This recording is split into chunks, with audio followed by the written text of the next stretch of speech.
Vice President Kamala Harris and former President Donald Trump are back on the campaign trail today for the first time since Tuesday night's debate.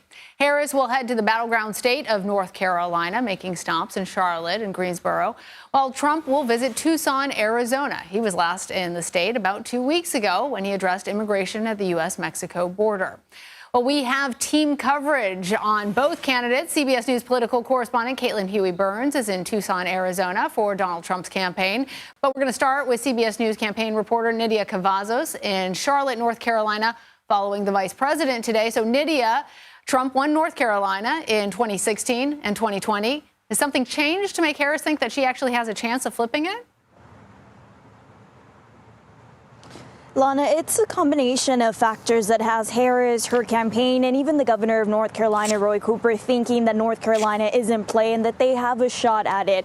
For starters, the Democratic Party now has a new presidential candidate, Vice President Harris. And so with this comes a base that is renewally energized. They're coming out to register to vote, but they're also volunteering in mass numbers, excited to register other people to vote. And it's a combination also of more spending on ads that we're seeing on the airwaves here in North Carolina. So all of this has a campaign and Harris thinking that yet again they have a shot at this state, and this is a state that hasn't been won by Democratic presidential candidates since Obama, and before then Republicans had won every presidential election since 1980. Well, this morning, the Harris campaign announced that they are entering a new, more aggressive stage. Now, that also included a new ad this morning. I'm going to play a clip. This election is about two very different visions for our nation. One focused on the future, and the other focused on the past. So the campaign themselves calling this more aggressive. How does that actually differ from what we've seen so far from Harris?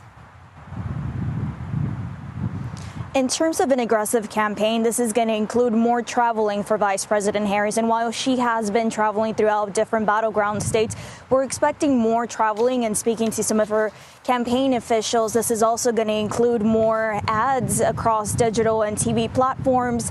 And we're also going to be seeing traveling from the second gentleman, from Governor Tim Walz, Gwen Walz, and all of this is across different battleground states and multiple stops per day. Vice President, for example, is in North Carolina today having 2 rallies, and then she heads off to Pennsylvania tomorrow on Friday.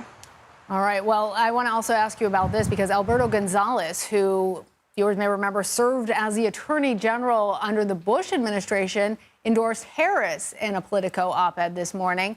This comes after several other prominent Republicans, including Liz Cheney and former Vice President Dick Cheney, also endorsed Harris. Are these endorsements having any impact on Republican or independent voters?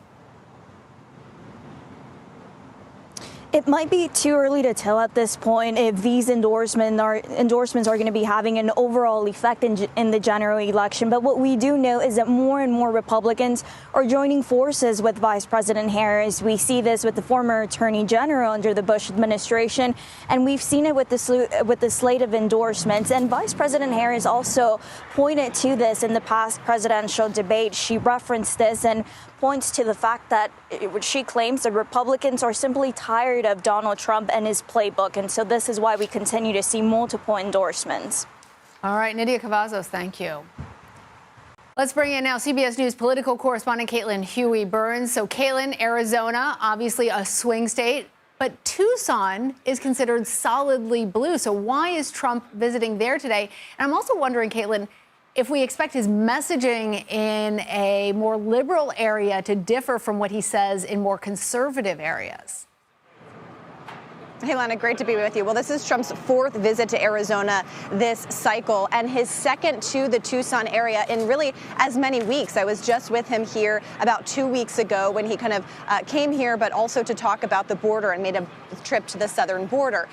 Here, the campaign is arguing that, this is obviously a key battleground state. The economy is also top of mind for voters here, as well as immigration. So threading that message together. But as we've seen in our own polling, the issue of housing has also come up as a concern for people here in Arizona. So that will be a theme to pick up on here as well. But this is Trump's first campaign rally since that debate, and there will be a lot of eyes on kind of how he responds to that debate and some of the controversies that came from his remarks during that debate. And I want to get to those controversies in just a second. But before that, I want to ask you about the debates themselves, because prior to Monday's debate, Trump was pushing for additional debates. Is he still saying that now? Well, Lana, his campaign has said that they are, still supportive of this later September date that they proposed to participate in. But Donald Trump himself hasn't given a clear answer about whether he will do another debate. Take a listen to what he said yesterday. Are we going to do a rematch? I just don't know. We'll think about it. We're looking at it, but, when you win, you don't really necessarily have to do it a second time. So we'll see. So in another interview with Fox News, he said that he would be open to a debate with Fox News, but with particular hosts. Now, CBS News is hosting the first vice presidential debate on October 1st. Check that for your programming. So whether another presidential debate comes before then is probably unlikely, because the Kamala Harris campaign says that they would be up for another debate in October. All right. Well, let's get to those controversies as promised. The biggest one that people are talking about right now is that false claim made by Trump that immigrants from Haiti are eating pets in Springfield. And I want to play some of what Republican Governor Mike DeWine said.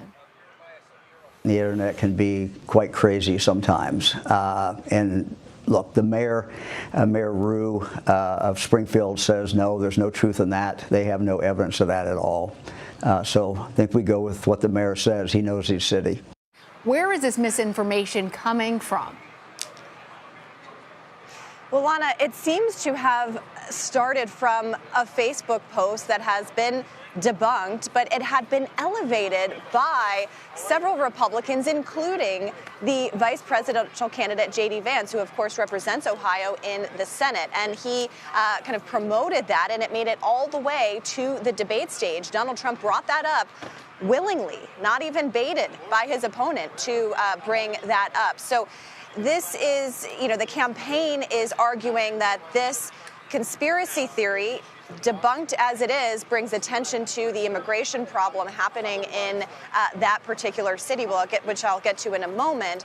But it also raises questions about, this campaign that has had a history. This candidate has had a history, of course, in trafficking in conspiracy. Now, what we heard from Governor DeWine yesterday on CBS 24/7 was that this was totally, debunked and made up. The mayor said as much, but there is a issue that there has been an influx in Haitian immigrants in Springfield, and the governor has said that they want the state government wants more resources from the federal government. So if they want to kind of place a focus on immigration, they have plenty of kind of real examples to highlight that case. So it raises the question of why bring up a completely false narrative to try and make your case. That is something we'll continue to press on, and it's something that the campaign has not backed away from. Yeah, and a reminder, that was the Republican governor of Ohio that said that these were false claims. All right, Caitlin Huey-Burns, thank you.